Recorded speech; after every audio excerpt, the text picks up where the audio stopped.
Let me start with a question. When was the last time someone in your organization disagreed with you and you celebrated it?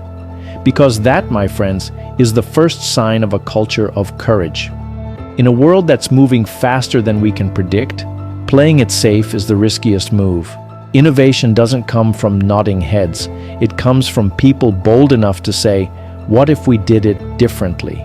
Great companies aren't echo chambers. They're idea markets. They don't just tolerate unorthodox thinking. They reward it. Take Amazon, for example. They've institutionalized what they call the yes culture. If a manager wants to say no to an employee's idea, they must write a 2-page justification. Now that's how you bake courage into your culture.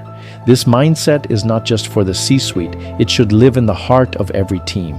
Courage isn't loud. It shows up in quiet moments. When someone dares to raise their hand and say, I think we're heading the wrong way. When someone tries something new, knowing it might fail. And speaking of failure, here's a mantra worth considering. Fail fast, fail cheap, fail forward. Let me break it down. Fail fast. Don't waste 6 months perfecting something the world didn't ask for. Launch, test, learn. Instead of hesitating and dwelling on potential failures, the focus should be on swift experimentation to identify what works and what doesn't. Fail cheap. Bet on bold ideas, but don't bet the house. Think of it like R&D budgeting.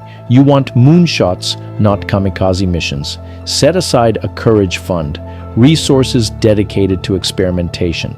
That's what separates safe companies from smart ones. Fail forward. Every failure is a classroom. Conduct after-action reviews. Share what you learned.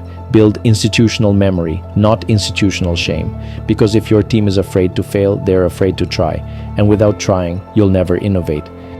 Let's be clear. Comfort is the enemy of progress. Success may give you confidence, but only courage gives you breakthroughs. So let me ask you again. What if courage wasn't just a trait, but a system, a structure, a culture? If you want to future-proof your organization, build that culture. A place where ideas are oxygen and risk is rewarded. Where no one whispers in corners because boldness is the default. Let's not be leaders who protect their comfort zones. Let's be leaders who protect possibility.